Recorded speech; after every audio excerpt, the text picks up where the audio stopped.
Olá, meu amigo, minha amiga, sejam bem-vindos à RCCA. É um prazer, um privilégio poder adentrar a sua casa e poder ter você participando do nosso canal. Quero convidar você, se inscreva se porventura você não é inscrito, deixe o seu like aí e partilhe conosco. Quero convidar você também para participar da nossa programação presencial, que ocorre todo domingo, às 10 horas da manhã, na sede da RCCA. Nós ficamos na Zona Sul de São Paulo, na Avenida Guarapiranga, 4135. Quero convidar você, nesse momento, para prestar atenção nessa mensagem de Deus para a sua vida. Tá bom? Conto com você, depois deixa o seu like aí conosco. A ministração de hoje é sobre Gálatas 5, 22, 19 a 22. É sobre os frutos do Espírito e sobre as obras da carne. Então, para a gente falar de um e não falar de outro, às vezes a gente esquece de uma parte muito importante. Então, a gente vai falar dos dois. Mas eu queria que você colocasse a mão no teu coração. Para a gente, feche os teus olhos, para que de fato você ore ao Senhor, para que essa palavra gere vida dentro de você. Senhor, eu sei que o Senhor me convidou para estar aqui nessa manhã, Pai.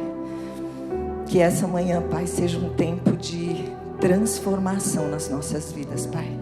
Que essa manhã seja um tempo onde o Teu Espírito Santo, Pai, vai fazer algo novo dentro de nós.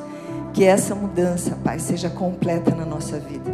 Talvez em áreas, Senhor, que nós ainda não percebemos que precisa de cura. Talvez em espaços, Senhor, que nós não queremos enxergar.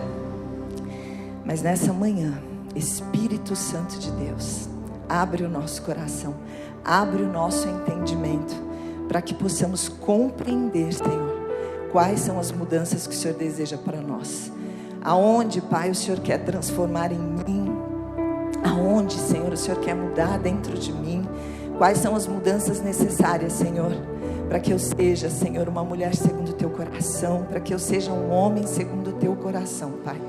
Nós estamos aqui, que toda distração caia por terra, que toda seta maligna, Senhor, de impedimento caia por terra, mas que a Tua boa, perfeita e agradável vontade seja cumprida nesta manhã, em nome de Jesus, amém? Amém. Então vamos lá, vamos abrir em Gálatas 5.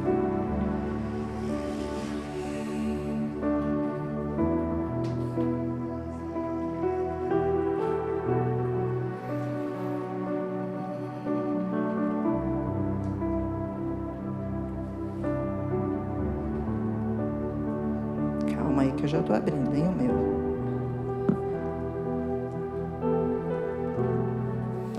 Gálatas, vamos ler do 5:19. Melhor, vamos começar um pouquinho antes. Vamos começar no 16. Digo, porém, andai no Espírito e jamais satisfareis a concupiscência da carne. Porque a carne milita contra o Espírito e o Espírito a carne, porque são opostos entre si, para que não façais o que porventura seja do vosso querer. Mas se sois guiados pelo Espírito, não estejais sobre a lei. Ora, as obras da carne são conhecidas e são prostituição, impureza, lascívia, idolatria, feitiçaria, inimizades, porfias, ciúmes, iras, discórdias, dissensões, facções, invejas, bebedices, glutonarias e coisas semelhantes a esta, a respeito das quais eu vos declaro, como já outrora vos preveni, que não herdarão o reino de Deus o que tais coisas praticam. Forte, né? Às vezes a gente já conhece essa palavra. Eu imagino que todos aqui já ouviram essa palavra. Agora, qual é a dificuldade de a gente parar? Esses dias eu fiz isso. Eu tinha ouvido essa palavra, mas é como se ela soasse diferente dentro de mim. E aí eu falei, eu vou escrever. E eu peguei um caderninho que eu tenho em casa de anotação e escrevi cada obra da carne. E aí eu fui buscar o que significa, por exemplo, impureza. O que é impureza? Né? E muitas vezes a gente fala, impureza é algo impuro. E a gente passa, né? O que é bebedice? Eu não bebo, né? Então tá tudo bem, bebedice passa, né? O que é inveja? O que é dissensões? E aí eu fui pegando tópico por tópico e fui buscar qual é o significado daquilo, porque às vezes a gente lê e a gente não compreende aquilo ali, mas quando a gente vai buscar a tradução disso, muitas vezes a gente está inserido dentro de algumas obras da carne. E quando a gente fala dessa mudança interna, quando a gente fala de algumas coisas que nós precisamos mudar, é exatamente isso.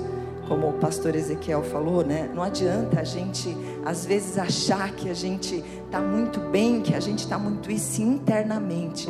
Existem coisas dentro de nós que ninguém sabe. Existem coisas dentro de nós que nós lutamos contra elas. E muitas vezes a gente acha que está tudo bem. Estou aqui no culto domingo, glória a Deus, aleluia. Mas o que está aqui dentro que precisa ser modificado? Né? E quando a gente fala em relação a isso, são pequenas coisas, às vezes discórdias dentro da nossa casa. Quantas vezes muitos pais, né, pelas dificuldades com os filhos, pela fase dos filhos, né? Eu tenho uma filha adolescente, eu tenho uma filha um pouco adulta já, né? E muitas vezes a opinião difere. E se a gente não tiver cuidado, a gente cria uma discórdia. E a gente está exatamente aqui dentro da obra da carne. Né? Quem é mulher aqui, às vezes tem um pouquinho de ciúme. De vez em quando a gente tem, né? Obra da carne. E se a gente não tiver cuidado com isso, a gente está exatamente inserido aqui. Então a nossa oração é exatamente essa: Senhor, que obras que eu preciso modificar na minha vida? Quais são as mudanças, quais são as transformações que eu preciso trazer aqui na minha vida? Muitas vezes, eu não sei se alguém já ouviu falar disso, né? Mas fala que crente é muito comilão. Né? E aí quando a gente olha aqui para a obra da carne, é algo ruim. Por quê? Porque peraí, como é o autocontrole, né? Qual é o equilíbrio que nós precisamos ter aqui na nossa vida? Todos nós comemos, né? Mas muitas vezes a gente está comendo e não é por fome. Tem uma teoria que diz que existe uma fome emocional, né? Existe uma fome que não é aquela que vai satisfazer a nossa, de fato, fome, a nossa necessidade física. Existe uma fome emocional. E muitas vezes, né? E eu queria que você observasse isso em você, né? Às vezes a gente está no meio de algumas pessoas, às vezes até comendo ali com as pessoas, e às vezes você já está satisfeito. Já estou bem, já estou satisfeita, mas eu estou ali, comendo, mas não é fome. Por que será que a gente come isso? Eu lembro que quando eu era pequena a gente passou muita dificuldade, mas muita mesmo, assim, de ter muitas vezes o arroz, ou às vezes de ter o feijão com arroz, mas não tinha mistura. Danone, bolacha recheada, que é uma coisa que hoje a gente tem com fartura, naquela época não tinha. E eu lembro que naquela época meu pai recebia uma vez por mês. Não lembro agora um dia específico, mas ele recebia uma vez por mês. E nessa época a gente morava numa comunidade, só que perto da comunidade tinha um supermercado Sé, que teve por muito tempo, hoje eu acho que nem existe mais. Mas uma vez por mês meu pai ia com a gente no mercado. E quando ele ia no mercado, ele comprava uma bandejinha de Danone com 6. Era só aquilo para o mês inteiro. E aí eu lembro que os meus irmãos eram mais espertos, ele furava o da gente. Se a gente não comesse logo, ele ia lá com a agulhinha, furava e bebia o nosso. Né? Aí a gente ia beber, mas só tinha um pouquinho. E alguém, quem foi esse que furou? Era 4, né? A gente nunca sabia quem é que tinha tomado Danone do outro. Mas era muita falta das coisas. E quando a gente ia na casa das pessoas, a gente via coisa gostosa, mas a minha mãe, assim, muito sábia, ela só olhava pra gente, né? A gente não podia ficar pedindo ou ficar em cima das coisas. Minha mãe falava: vocês só vão comer quando eu colocar no prato. E vocês só vão comer aquilo que eu colocar. Então, se a gente quisesse mais, porque estava muito gostoso, a gente não podia pedir. E se alguém oferecesse, era para a gente falar: não, obrigado. Por quê? Porque a gente não podia envergonhar minha mãe, né? Porque naquela época, imagina, uma mulher com 4 filhos, né? Tinha o meu pai junto, mas eram 4 filhos. Então era uma dificuldade muito grande. Então a gente cresceu nesse aspecto. Só que quando a gente cresceu, que a gente começou a trabalhar, não sei se alguém passou por isso, né? A gente começou a ter o nosso dinheiro. E quando eu me casei, eu ia ao supermercado, eu queria pegar tudo. Por quê? Porque eu nunca tive. Então eu ia no mercado, eu pegava tantas coisas, e aí eu queria comer tudo aquilo, aquelas coisas gostosas, porque eu nunca tinha. Só que ao longo, da nossa vida, hoje mais velha, a gente percebe que aquela falta fez com que eu buscasse mais. E se eu não tivesse cuidado, eu estava exatamente aqui.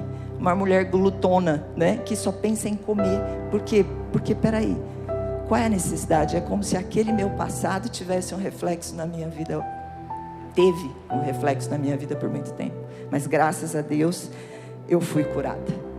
E aí esse é só um exemplo de todas essas obras da carne que nós estamos falando aqui. Agora, quando você começa a pensar na tua vida, vamos lá, prostituição. Muitas vezes a gente fala, nossa, mas o que é prostituição? Como é que você enxerga a prostituição? Porque às vezes a gente olha para a prostituição como se fosse, muito conhecido, alguns lugares, onde as mulheres estão lá para se prostituir. E quando a gente fala disso, não é só isso que é a prostituição. Muitas vezes nós somos levados a mudar de ideia ou a se prostituir de uma outra forma. E aí às vezes a gente fica tão fixado à prostituição de uma forma, mas existe outra, Quando a gente fala de impureza, o que você entende por impureza? Muitas vezes a impureza está no nosso falar, está no nosso pensar, um pensamento impuro. E aí a gente às vezes é levado a isso e a gente está alimentando as obras da nossa carne. Lascívia. O que é lascívia para você? Quando a gente fala em relação a isso, a gente pode pensar, é uma coisa distante, uma coisa tão diferente, e muitas vezes a gente não sabe nem o que é para modificar dentro de nós. E quando a gente fala dessa mudança, de a gente ser cheio do Espírito Santo, a gente precisa entender o que é isso. Aqui a gente fala da idolatria, Muitas vezes a gente idolatra coisas do mundo, O que é idolatria, para você? Como é que você enxerga a idolatria? Muitas vezes a gente está idolatrando pessoas. Às vezes até dentro da igreja a gente idolatra mais o pastor do que a presença do Espírito Santo. Muitas vezes a gente idolatra um chefe no trabalho, a gente presta é como se fosse um culto àquela pessoa, a gente está idolatrando aquela pessoa. Feitiçarias. Eu ouvi algo esses dias, nada contra, mas também não tenho nada a favor por aquilo que eu entendo da palavra de Deus. Harry Potter. Muitas vezes a gente olha para aquilo como se fosse só uma história. O que está por trás do Harry Potter? Feitiçaria. E muitas vezes os nossos filhos têm uma coleção daquilo dentro da nossa casa. E aí a gente entende que muitas coisas trazem maldição para dentro da nossa casa. Então, não há nada contra. Não, imagina, mas é só uma história. Uma história que está permeada de feitiçaria. E tem coisas dentro da nossa casa que a gente não tem que abrir mão. Tem coisas que a gente tem que se posicionar dentro da nossa casa. Ou eu aceito algumas coisas e eu não tenho do que reclamar, ou eu não aceito e vou me posicionar, porque a palavra de Deus diz. E o que a palavra de Deus diz não é negociável. Existem coisas que a gente pode compreender na nossa vida, que a gente pode negociar com os filhos. Minha filha tem um estilo de se vestir que é único, é exclusivo dela. Ela pode andar desse jeito, isso é negociável com ela. Mas tem coisas na vida dela que não são negociáveis. Porque eu sou adulta dessa história. Ela ainda tem 18 anos. Então, quem é a mulher adulta aqui dessa história? Sou eu e o pai. Então, se nós permitimos algumas coisas, essas coisas são negociáveis. Mas existem coisas dentro da nossa casa que não são negociáveis. Porque existem coisas dentro da nossa casa que faz com que a gente perca a bênção de Deus. Tem coisas dentro da nossa casa que faz com que a gente atraia maldição para a nossa casa. E muitas vezes nós estamos aceitando as obras da carne dentro da nossa casa. Então, reflita sobre isso. Porque você é o adulto da relação, Você é o pai, você é a mãe. E muitas vezes eu tenho 2 netinhos pequenininhos. Se a gente não tem cuidado, eles, manipulam a gente facilmente. Só que, peraí, nós somos os adultos. Então, quem é que está ensinando para eles? Somos nós. Então, quando a gente fala daqui, ontem foi interessante, Felipe dormir em casa. Aí, na hora de dormir, eu fui orar. E ele falou, eu falei, vai lá com o vovô, que a vovó vai orar. Não, mas eu quero orar com você. Aí eu fiquei do lado da minha cama, ele ficou em cima. Aí eu orei, ele falou, nossa vovó, você orou tão rápido. Aí eu falei, agora você que vai orar, né? Aí ele falou assim, ele queria um brinquedo. Eu falei, não, Felipe, não é assim. A gente vai orar para o Papai do Céu, para ele trazer algumas coisas boas para a gente, para abençoar o papai, para abençoar a mamãe, para abençoar o vovô, a vovó. Ele é vovó. Por quê? Porque ele é uma criança. O que eu estou ensinando para esse meu neto? Que ele pode fazer tudo, que ele pode agir da maneira que ele quer. E muitas vezes as obras da carne estão ali. Então, desde pequeno, eu preciso mostrar para ele quem é quem aqui dentro. Então, a vovó é adulta e a vovó não pode fazer algumas coisas que ele acha que deve. Porque é a gente que está trazendo direção para eles. Quem é mais velho aqui, eu não tive essa oportunidade, acho que o pastor Ezequiel, acho que é seus pais, pastor Ezequiel, que eram cristãos, desde muito pequeno, né? Então, quando nós nascemos num lar cristão, os meus netos tiveram essa oportunidade, né? Já nasceram dentro ali de um lar cristão, é diferente. Por quê? Porque a gente tem as referências, né? A gente lembra às vezes, eu escuto histórias, apesar de eu não ter vivido isso, porque eu praticamente fui a segunda pessoa da minha família a se converter, né? Não, meu marido se converteu, desviou, e aí através desse momento que ele desviou, eu acabei aceitando Jesus na minha vida. Então, da minha família eu fui a primeira. Depois foi meu avô, depois foi minha mãe, depois foi meus 3 irmãos e o meu cunhado. Então, foram todos, né? Então, assim, eu não tenho essa memória, mas eu costumo dizer que eu quero construir essa memória.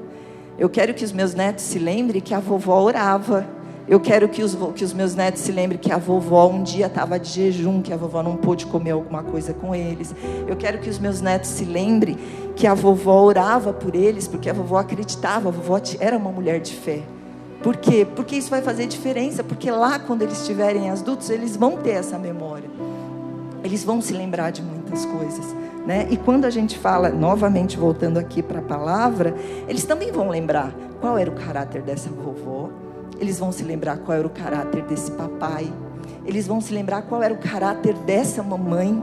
E tem uma coisa que a gente precisa gravar aqui dentro de nós. Não é o que eu falo, é o que eu faço. Não adianta eu chegar aqui para vocês e pregar aqui muito belamente se eu não viver isso lá dentro da minha casa.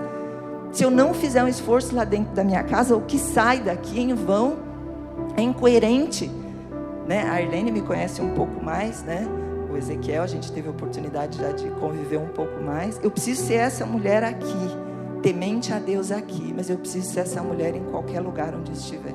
Seja dentro do meu trabalho, seja dentro da minha família, seja em qualquer lugar. E esse é o nosso desafio enquanto pessoa. Porque às vezes a gente acha que aqui a gente consegue ser uma pessoa, porque ninguém conhece o nosso interior. É só Ele. Então a maior importância é que a gente de fato seja exatamente aquilo que Deus quer que nós sejamos na nossa vida. Eu não preciso impressionar, porque Ele me conhece. Ele sabe quais são as lutas que eu tenho para poder viver exatamente pelos frutos do Espírito, que é o que a gente vai falar daqui a pouco. Mas a gente parar e a gente pensar que existem coisas a ser modificadas dentro de nós é um grande desafio para todos nós. Amém?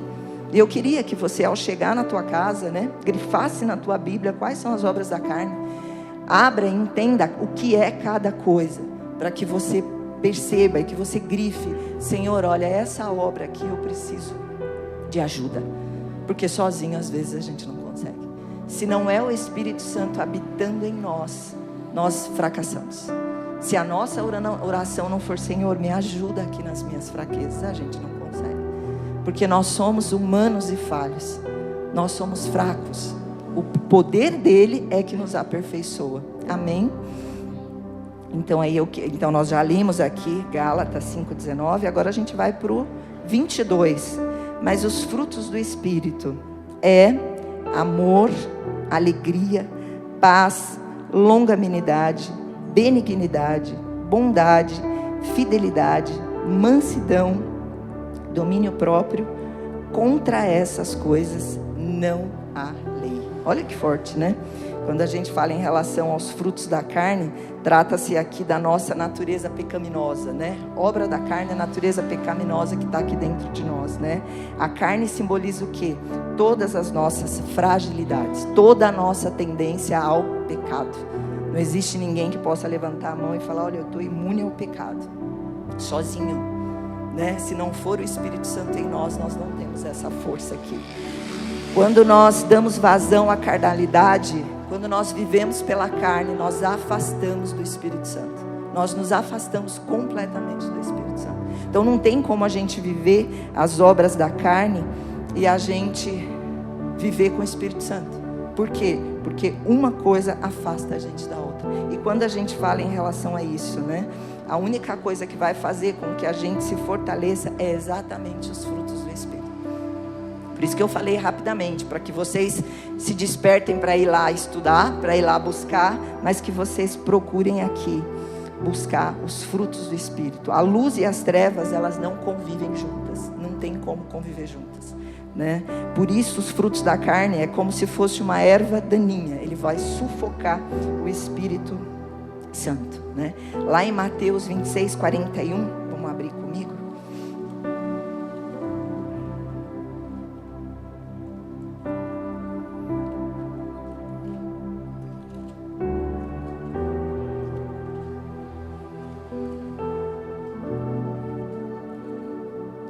Mateus 26:41.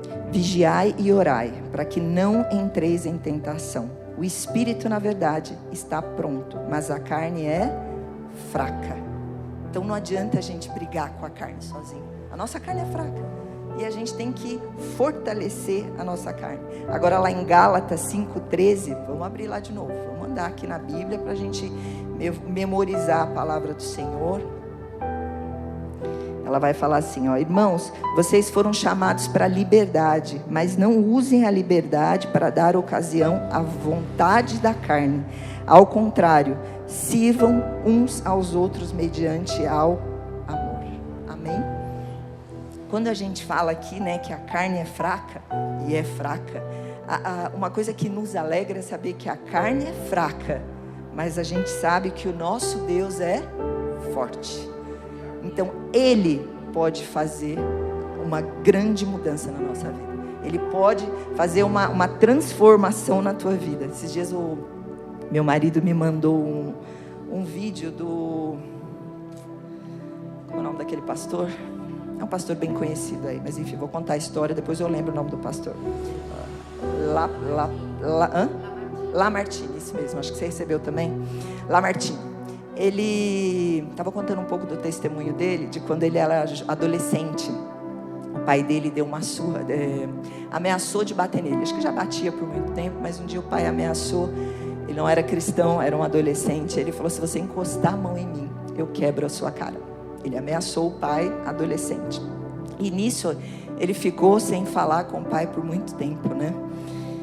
E aí, ele se converteu e... ele era muito, pelo que dá a entender, né? Ele era muito briguento, né? Dá essa impressão pela história que ele conta. E ele se converteu e ele foi pedir perdão para o pai, né? Ele foi pedir perdão para o pai. E depois de um tempo, o pai chegou para ele e falou assim que queria aceitar aquele Deus dele, porque a mudança na vida dele era muito grande, era muito notável. Ele deixou de ser uma pessoa para ser outra completamente diferente. Então assim, o pai dele, né, olhou para ele e falou: não, esse mudou demais. Quer dizer, é uma mudança muito significativa. Eu quero esse Deus. E quando eu ouvi aquilo, eu falei: gente, é isso, é sobre isso. As pessoas precisam olhar essa mudança em nós. Eu já estou convertida há mais de 18 anos, né?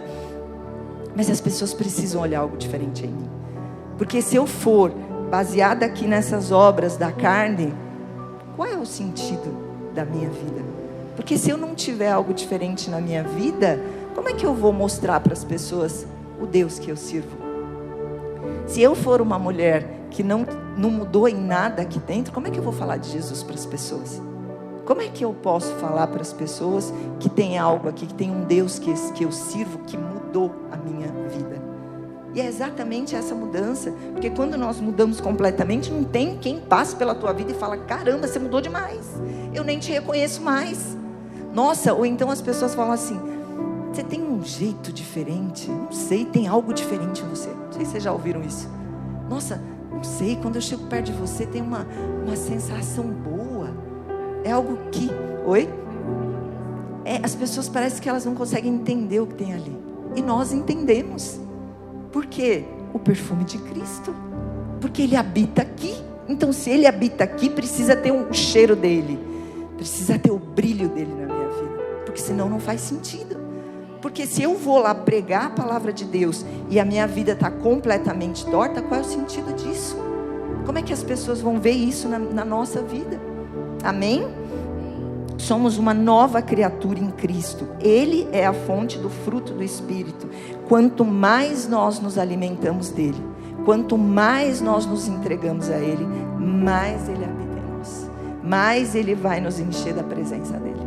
E é inconfundível quando a gente conversa com alguém que é uma pessoa cheia do Espírito Santo. Essa pessoa abre a boca, parece que vem algo dentro do nosso coração, uma alegria tão grande, né? Quando às vezes a gente, não sei se alguém já passou por isso, né? Mas às vezes a gente está passando por uma situação difícil e a gente procura alguém ali que é cheio do Espírito Santo, alguém sábio. Parece que traz um bálsamo para o nosso coração, porque é uma pessoa exatamente cheia do Espírito Santo de Deus. Uma pessoa que é alimentada pelo Espírito Santo de Deus, edificada pela palavra de Deus.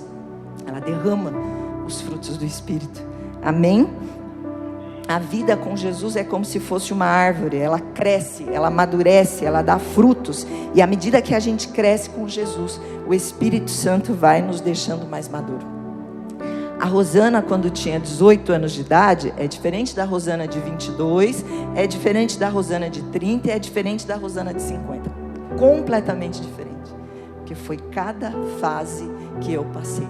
E eu costumo, quando eu falo um pouco da minha vida, eu costumo dizer que desde o ventre da minha mãe, o Senhor tinha um propósito na minha vida. Porque quando a minha mãe estava grávida, eu sou a quarta filha de 4, né? Tenho um irmão mais velho, tenho um outro irmão, uma irmã, depois veio eu.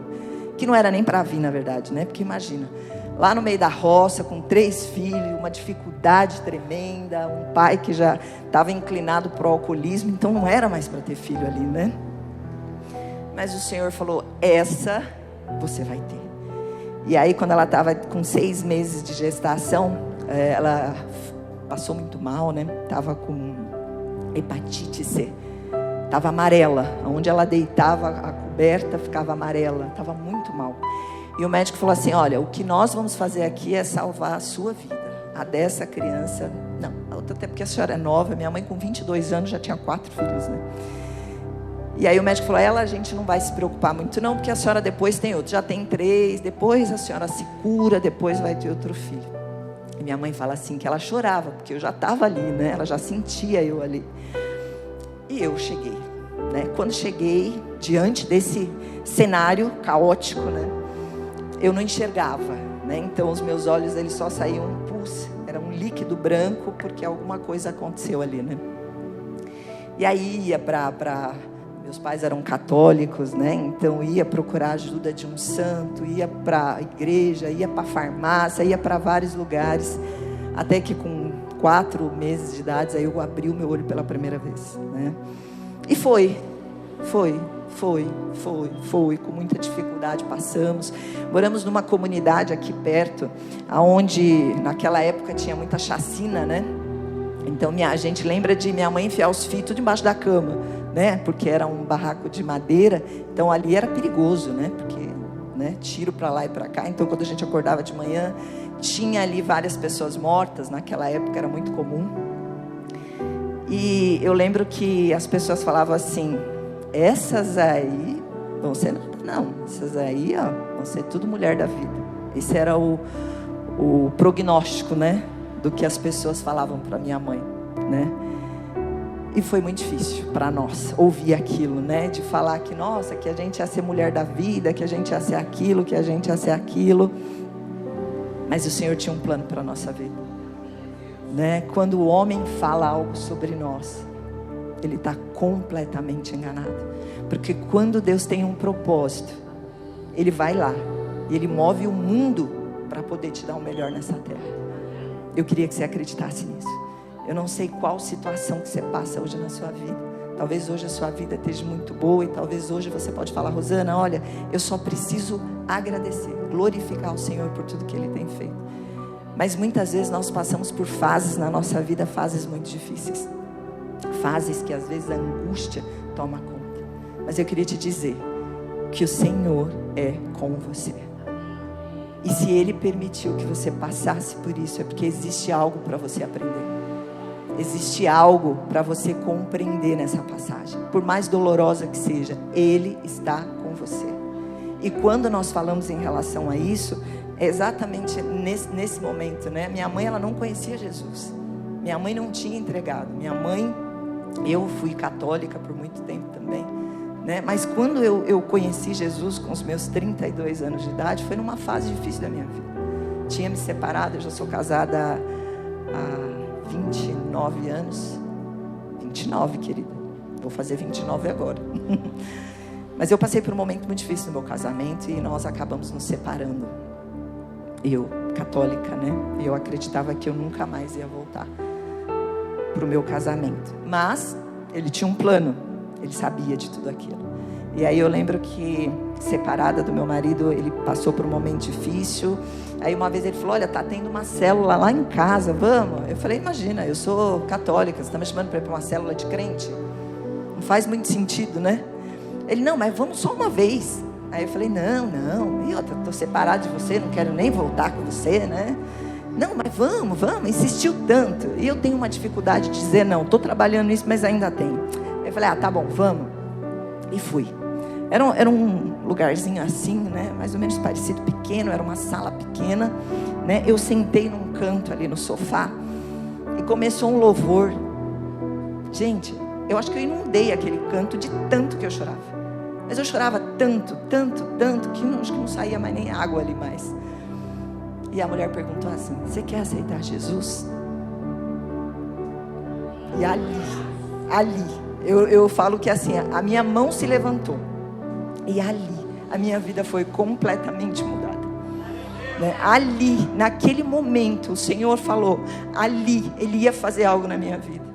Ali, Ele sabia que Ele tinha um plano na minha vida e na vida da minha família. Ali, Ele sabia que por pior que fosse a dor, por pior que fosse a situação que eu passasse, Ele estaria comigo. E eu quero dizer a você, eu não sei o que o Senhor faz lá com você, porque às vezes o Senhor, Ele se revela para nós de uma forma incrível, né? Às vezes eu estou assim e parece que o Senhor está ali do meu lado, parece que Ele está ali me vendo, parece que Ele está assim, ó, colado em mim.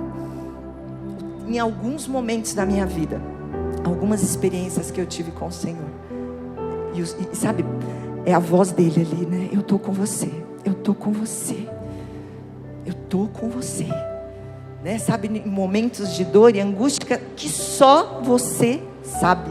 Sabe aquelas coisas que você não falou para ninguém, ninguém sabe. E o Senhor traz a paz do nosso coração. Eu sou com você. Existe algo que o Senhor quer fazer ainda na minha vida e na sua vida. Eu não sei o que é, mas eu queria que você buscasse. Vai, busca, se entrega a Ele. Senhor, o que o Senhor quer para a minha vida? Porque para mim estar aqui falando para vocês é a obra dEle. Para mim aqui, chegar aqui e falar o que eu estou falando para vocês é Ele. Porque de mim não tem nada. A Rosana não tem nada para oferecer, se não for o Senhor na minha vida, trabalhando no meu coração em todo o tempo, fazendo com que eu resista a todas as obras da carne, fazendo com que eu pare e pense, isso não é algo que vai agradar ao Senhor. Para. É uma luta constante, porque nós vivemos no mundo, estamos sujeitos às coisas do mundo, mas nós não somos do mundo. E é esse Deus que vai fazer essa mudança na nossa vida. Amém? Mas o fruto do Espírito é amor, alegria, paz, paciência, amabilidade, bondade, fidelidade, mansidão e domínio próprio. Quanto essas coisas não há lei. Lá em 1 João 4:7 diz assim: amados, amemos uns aos outros, pois o amor procede de Deus. Aquele que ama é nascido de Deus e conhece a Deus. Então, quando nós falamos do amor, quando você tem o amor de Deus em seu coração, você aprende a amar ainda mais as pessoas que estão ao seu redor. Quem é casado aí? Eu vou falar para vocês. nesse momento que eu passei por uma situação muito difícil com o meu marido, eu falei, eu não amo mais. Eu falei assim, não amo mais, eu vou voltar com ele para quê? Não amo mais. Mas esse amor de Deus entrou no meu coração. E eu vou dizer para vocês, eu acho que eu nunca amei o meu marido tanto como eu amo nesse momento da nossa vida. Porque quando eu entreguei a minha vida a Jesus, eu comecei a viver algumas coisas com o Senhor. E muitas vezes, quando nós somos casados, né, a gente vive conflitos, a gente vive situações difíceis ali. E muitas vezes a gente fala, não, eu amo meu marido, mas aqui dentro não é amor. Às vezes a gente fala, não, a gente está junto, a gente já está junto há tantos anos, mas esse amor aqui, ó, é diferente. Porque quando nós, de fato, vivemos os frutos do Espírito, é um amor diferente. É aquele amor que de alguma forma faz diferença na vida das pessoas. Amém? E isso não é só para o nosso marido, para o nosso cônjuge, é mais que isso. Quem são as pessoas que passam pela sua vida? Os filhos. E filhos, a gente fala também que a gente ama, né? Mas é fácil a gente amar os filhos que são mais obedientes, né? E aqueles filhos que às vezes dão um trabalhinho a mais, né? Não, a gente ama, mas às vezes a gente está muito mais na carne, sentindo muita raiva, muita ira, né? Do que de fato o fruto do amor aqui, né? Que a gente possa pensar nisso. Sinta o grande amor de Cristo por você e seja inspirado a amar os outros como Ele amou. É impossível a gente colher os frutos do Espírito sem ter o amor como uma base fundamental. Segundo fruto é a alegria. O crente sabe que mesmo nos tempos mais difíceis, a alegria pode ser encontrada na salvação. Então nós sabemos que nós temos alegria na salvação, mas às vezes as lutas são tão grandes que a gente até esquece da salvação, né? Às vezes a gente passa por situações tão difíceis que a gente acaba se esquecendo. Mas existe uma alegria que vem do Senhor. Lá em Salmo 71, 23, os meus lábios gritarão de alegria quando eu cantar louvores a Ti, porque o Senhor me redimiste. Então existe uma alegria. Agora, como eu falei inicialmente, às vezes a gente está tão no automático, né? A gente está correndo tanto, que às vezes a gente já anda meio cabisbaixo, anda meio triste, né? Meio pessimista, só olha por um lado ruim da vida, né? Esses dias eu estava conversando com uma pessoa, ontem inclusive, né? E aí ela estava falando das dificuldades dela, né? Das lutas dela com o esposo, com a família. Já está numa idade avançada, a dificuldade dela, que os filhos não vão mais visitar, que os filhos já não ajudam mais. E aí eu falei, nossa, mas olha como a senhora tem que agradecer, né?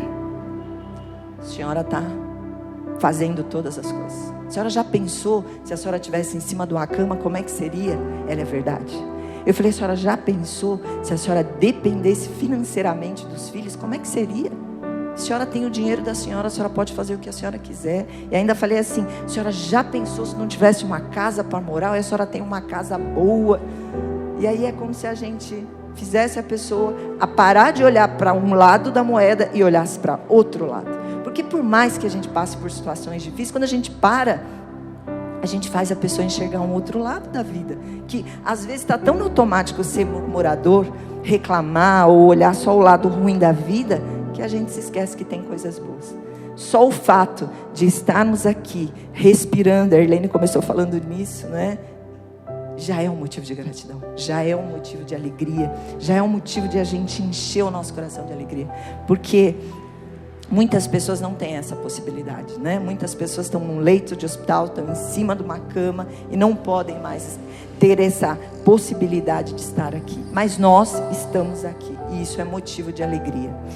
Outro fruto do Espírito é a paz. A Bíblia nos ensina que a paz é um fruto do Espírito Santo, encontrada quando confiamos em Deus e na sua palavra. Não só nos ajuda a vencer as dificuldades, mas também permite que a gente compartilhe essa paz com as pessoas que estão ao nosso redor. E como é bom, né? A gente estar com pessoas que têm essa paz, que transmite essa paz. Lá em João 14, 27 diz assim: deixo a paz a vocês, a minha paz dou a vocês, não a dou como o mundo a dá. Não se perturbe o seu coração, nem tenham medo. Olha que palavra forte. Vamos ler de novo. Deixo a paz a vocês, a minha paz dou a vocês. Não a dou como o mundo a dá. Não se perturbe o seu coração, nem tenham medo.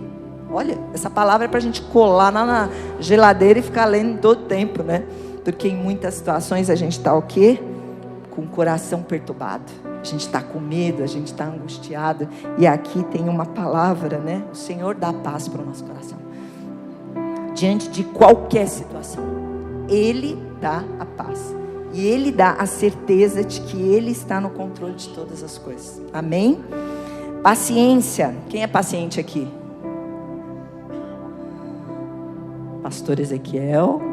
Ela que contou que é, né? E pastor Ezequiel é calmo. A gente teve a oportunidade de conviver um tempo a mais, é paciente. Quem mais é paciente aqui? Ó, tem mais um, mais outro. Ó, tem gente paciente aqui, né? Ó, tem mais um ali. Então tem gente paciente aqui. Olha que beleza. Mas tem muita gente impaciente por aqui também, né? Pessoas que estão agitadas, que estão a 220 por hora, né? E aí quando a gente fala dessa paciência, essa paciência é adquirida quando a gente entende que o tempo de Deus, que o tempo certo de Deus para cada coisa, quando a gente compreende que esse entendimento vai além do nosso conhecimento e de uma razão lógica, que ele vem através da fé em Deus e que nós cremos e esperamos dele, né? Quando a gente fala dessa impaciência, né? Para quem é muito impaciente, faz mal para você, só para você saber, tá? Isso começa de alguma maneira a trazer efeitos aí para a tua saúde. Então para um pouquinho e perceba que às vezes essa impaciência, ela não vai ser boa para você e começa a modificar. Lá em Romanos 12:12 diz assim: alegrem-se na esperança, sejam pacientes na tribulação, perseverem na oração. Amém? A amabilidade, Deus transforma o nosso relacionamento com as pessoas ao nosso redor, ajudando-nos a sermos menos insensíveis e mais amorosos. Para isso é necessário renunciar a nós mesmos e tornarmos mais altruístas, empáticos e dispostos a praticar o bem para o próximo, né? Teve um culto que eu fui lá da igreja que eu congrego, que teve lá um tempo de 7 dias de oração, 7 noites, né, de oração. E eu fui no segundo dia, uma pessoa de fora estava lá ministrando, e ela falou muito de ajudar o próximo, né? Ela falou da obra que ela fazia lá nesse outro país. E ela falou que uma vez ela colocou um menino dentro do carro dela, né? Um menino que estava envolvido com coisas erradas. Fez lá a obra muito grande e aquele menino teve uma mudança muito significativa. Enfim, ela ministrou naquela noite. E eu saí daquele culto, eu estava sozinha e estava indo para minha casa, mas eu precisava passar na farmácia comprar alguma coisa para o meu neto. E aí eu parei na farmácia, isso já era 11 e pouco da noite, e aí tinha uma mulher, uma moça, uma criança aproximadamente da idade do Arthur. Ela falou: moça, me compra um Mucilon. Aí eu falei: tá, olha só, tá bom. Entrei na farmácia, comprei o que eu precisava comprar para o meu neto, peguei R$2 e dei para ela: olha, para você inteirar. Entrei no meu carro e o Espírito Santo falou: desce e compra o Mucilon para ela. Aí eu voltei, falei: qual sabor que você quer? Ela falou: qualquer um, né? E o menininho olhando para mim. Aí eu entrei, peguei um sabor, o Espírito Santo falou: leva 2. Aí eu peguei 2 e levei para ela. Eu falei: ó, moça, tá aqui. Aí aquela criança olhou para mim com tanta alegria, mas com tanta alegria, que eu comecei a chorar. Eu falei: Deus, é sobre isso. É sobre isso. Não adianta eu ir lá naquela noite de Sião, ficar lá chorando comovida, se eu não fizer nada. E eu fui para minha casa, mas eu chorava tanto de arrependimento, que eu falei: Senhor, me perdoa, porque isso é ajudar o próximo. Isso é ajudar o próximo. Muitas vezes a gente olha, a gente fala: é mais um pedinte. Não importa o que ele vai fazer, o que importa é o que você vai fazer. O que importa era o que eu ia fazer ali naquele momento. Amém? Então quando a gente fala de amabilidade, quando a gente fala de a gente ser empático, quando a gente fala de estar disposto, não é teoria. Não é teoria, porque eu posso ouvir isso em todas as ministrações. É prática. É eu saber que, olha, eu vou dar uma marmita ali, vou fazer marmita e vou distribuir marmita para o próximo. É saber que tem alguém que está passando necessidade e eu vou ajudar. Amém? Para e olha para quem está do teu lado. Para e olha para as pessoas que estão necessitando do teu lado. E eu não estou falando de um mucilão. Eu estou falando às vezes somente de uma escuta. Porque às vezes tem pessoas do nosso lado que ela só precisa desabafar. Às vezes ela só precisa de alguém para ouvir. Essa senhora de ontem, ela não precisa de muita coisa. Porque ela tem, graças a Deus ela tem. Mas ela só precisa de que alguém dê atenção e escute ela. É só isso. E às vezes a gente fala assim, Ana, mas eu estou tão cansado de ouvir. Eu estou tão estressado que eu não aguento mais. Mas você vai estar fazendo a diferença na vida de alguém. Eu falo isso que assim, como psicóloga, esse é o meu papel, eu ouvir as pessoas. Mas por incrível que pareça, a maioria das pessoas que chegam até mim são cristãs. Eu falo que Deus envia. E muitas vezes, sem ninguém para ouvir. Dentro de uma igreja que muitas vezes tem mais de 1000 pessoas, não tem ninguém para ouvir. Porque nós estamos sedentos de falar. Nós queremos falar, nós queremos falar. E o que o outro está passando? Porque nós não precisamos dar a solução para o outro. Ele vai encontrar a solução. Mas ele precisa falar, ele precisa falar, ele precisa falar. E você precisa estar disposto a ouvir. E principalmente quem está dentro da nossa casa. Os nossos filhos. Que hoje a gente fala que existe uma geração enquartada. E eu me coloco nessa. Muitas vezes a minha filha está dentro do quarto. Não sai mais para fora. Né? Eles comem lá dentro, eles dormem, eles acordam, eles ficam lá o tempo todo e não tem ninguém para conversar. E aí, o que a gente faz com isso? Muitas vezes os casais, um está lá no quarto, outro está lá na sala. Não tem mais conversa. Não tem mais diálogo. Então a gente precisa compreender que existem frutos do Espírito que nós precisamos praticar. Amém? Bondade. Fazer o bem é gratificante quando você compreende todo o bem que Deus fez por você. Você naturalmente fará coisas boas para as outras pessoas também. Seja bondoso, não para ser recompensado ou aplaudido, mas para refletir e compartilhar a bondade do Senhor na sua vida, né? Da onde o Senhor te tirou, né? Da onde o Senhor te tirou, de onde você veio, olha aonde você chegou. Talvez você me diga assim, Rosana, mas ainda tem muita coisa. E tem muita coisa para o Senhor fazer na sua vida, assim como Ele está fazendo, e tem muita coisa para fazer na minha. Mas Ele me tirou de um lugar onde não tinha esperança para mim, onde tudo aquilo que as pessoas falavam para a minha vida era maldição. Mas o Senhor me abençoou e ainda tem bênção para a minha vida e para a sua vida. Amém? Lá em bondade, lá em Efésios 4:32 diz assim, sejam bondosos e compassivos um para com os outros, perdoando-se mutuamente, assim como Deus os perdoou em Cristo. Amém? Fidelidade. Fidelidade significa ser uma pessoa de confiança, que não retrocede em sua palavra e age com integridade em tudo que faz. Deus nos ajuda a ser fiéis a Ele e aos outros. Quando a gente fala de fidelidade, de ser uma pessoa de confiança, isso é extremamente importante para o nosso caráter. Porque muitas vezes nós falamos uma coisa e agimos de outra maneira. Então a nossa palavra, essa fidelidade aqui, nós temos que praticar. Nós temos que ser pessoas de palavra. Alguns anos atrás, quando a gente falava de pessoas cristãs, quando você falava assim, é um cristão, cara, esse é gente séria mesmo. Alguns anos atrás era exatamente isso. Hoje em dia as pessoas banalizam isso. Quando fala, mas é um cristão, a gente fala assim, não, peraí, vamos conhecer primeiro para saber o que está por ali. É exatamente isso que a gente faz. Por quê? Porque tem muitas pessoas usando da palavra de Deus para às vezes aplicar golpes, para falar de uma situação, e muitas vezes isso traz de alguma maneira um conflito para as pessoas que estão lá fora. Porque às vezes foram passadas para trás por alguém que falou que era crente. E aí ela bagunça tudo, né? Porque ser crente não é exatamente uma pessoa que faz algo errado. Então, se você profere o nome de Jesus, você precisa praticar esse fruto do Espírito na sua vida.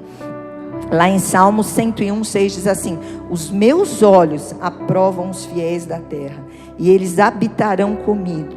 Somente quem tem vida íntegra me servirá. Então, integridade, fidelidade é algo que nós precisamos ter aqui na nossa vida. Mansidão. A mansidão é uma qualidade que evidencia que somos conduzidos pelo Espírito Santo e que seu fruto é cultivado em nós. Ser manso não é ser fraco, pelo contrário, é ter domínio sobre as suas próprias forças. Então, mansidão é um fruto do Espírito que nós precisamos cultivar aqui na nossa vida. Lá em Mateus 11:29 diz assim: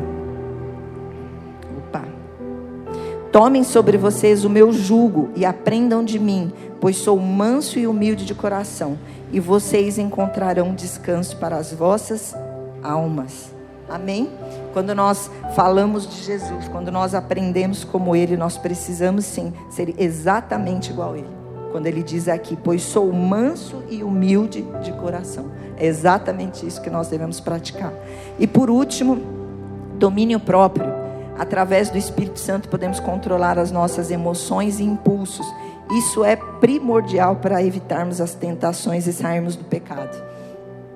Ter paciência e autocontrole é a verdadeira demonstração de força, pois isso nos guia às grandes conquistas em nossas vidas, ao contrário de agir impulsivamente. Lá em Provérbios 29:11 diz assim: o tolo dá vazão à sua ira, mas o sábio domina-se. O sábio tem autocontrole, não é para todas as coisas. Quando a gente fala em relação à questão do domínio próprio, a gente fala exatamente isso. Muitas vezes a gente quer algo, mas convém? Muitas vezes a gente deseja algo, mas aquilo é importante para mim? Aquilo vai fazer sentido para a minha vida? Aquilo é importante para mim? Eu estou vivendo um momento na minha vida muito desafiador. Quem aqui já fez jejum? A maioria. Né? Ou pelo menos devia, mas a maioria fez. Quando a gente fala de jejum, é exatamente isso, né? Domínio próprio. E às vezes é interessante quando a gente fala de fazer jejum, dá a impressão de que as comidas boas parece que salta tudo na nossa frente, né? Você está fazendo jejum, alguém convida para jantar. Você está fazendo jejum, alguém manda um doce, manda um prato para você que você fala, meu Deus, né? É jejum. Mas enfim, eu fiz um propósito de não gastar por um ano. Não gastar, digo, não comprar roupa, não comprar brinco, não comprar bolsa, não comprar sapato, não comprar exatamente nada para mim. Esse foi o propósito que eu fiz. Graças a Deus, deu 3 meses. Quase 3 meses, né? Estamos em março. Mas assim, aí eu entro nas lojas, né? Eu estou em Santo Amaro, eu passo nas lojinhas e falo, olha que vestidinho bonitinho, engraçadinho. Aí eu passo na outra e falo, nossa, olha que sapato bonito. Mas domínio próprio é o que Deus colocou no meu coração, né? Ah, mas você precisa fazer isso? Eu preciso aprender sobre domínio próprio. E a gente só aprende sobre domínio próprio quando a gente faz isso. Por quê? Porque eu posso, se eu quiser, mas eu quero aprender a me dominar. Por mais que a gente fale assim, ah, nossa, mais um ano. É um ano. Esse é o propósito do meu coração. Para que eu aprenda que eu posso todas as coisas, mas eu preciso aprender a me controlar. As roupas que eu tenho hoje dá para mim viver tranquilamente. Assim como foi lá no deserto, os sapatos não se desgastaram. Eu falei para minha filha, eu tenho 4 sandálias. Agora vai ser que nem o povo que passou pelo deserto, né? O sapato não se desgastou, a sandália não vai estragar. Em um ano as minhas sandálias não vão estragar. Brincadeiras à parte, né? Mas é exatamente isso, domínio próprio. Aprenda a se desafiar um pouco mais. Aprenda a perceber que tem algo errado e que Deus pode mudar. Aprenda a lançar desafios para você, sobre todas as coisas, principalmente no que a gente fala em relação aos frutos do Espírito e às obras da carne. Amém? Queria te convidar para se colocar de pé.